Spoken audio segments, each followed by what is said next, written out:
She disappeared for a while, but came back owning every room she entered. They didn't notice at first. Her silence was expected, her presence so often overlooked that when she vanished the world barely paused. No messages, no questions, just absence, quiet and complete. But it wasn't surrender, it was rebirth. She had spent too long shrinking, too long apologizing for her voice, her dreams, her needs. The world had taught her that being liked was more important than being whole, that being small was the price of peace. So she folded herself into corners, nodded when she wanted to speak, smiled when she wanted to cry. And then one day she stopped. She didn't explode, didn't rage, didn't storm out. She simply walked away. From the noise, from the performance, from the people who only loved the version of her that made their lives easier. She disappeared, to remember who she was before the world told her who to be. And it wasn't easy. She faced herself in the mirror, stripped of all validation, all roles, all masks. She sat with the discomfort, with the loneliness, with the ache of becoming.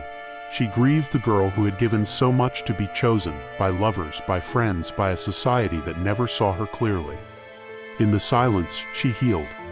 She learned that solitude isn't punishment, it's power. She redefined beauty, not as softness but as strength wrapped in grace. She learned to say no, to stop explaining, to love herself in the ways she once begged others to. She studied, she trained, she created, she grew.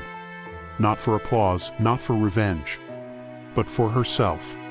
So when she came back, she was unrecognizable. Not because she looked different, though she did. There was something in her eyes now, a fire, a knowing, a stillness that made people lean in. She didn't demand attention, it found her. She didn't chase rooms, she entered them, and they shifted. Because people could feel it, the work she had done in the dark, the confidence born not from praise but from persistence, the elegance of someone who no longer needs approval to feel alive.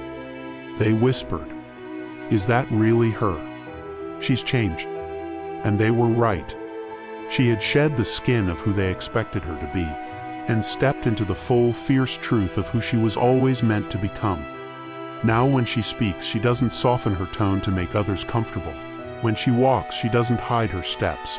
When she loves, she does so boldly, without fear, without apology.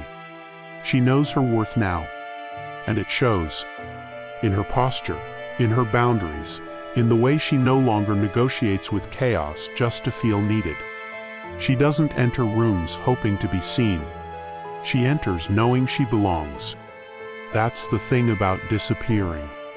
It's not always retreat. Sometimes it's preparation.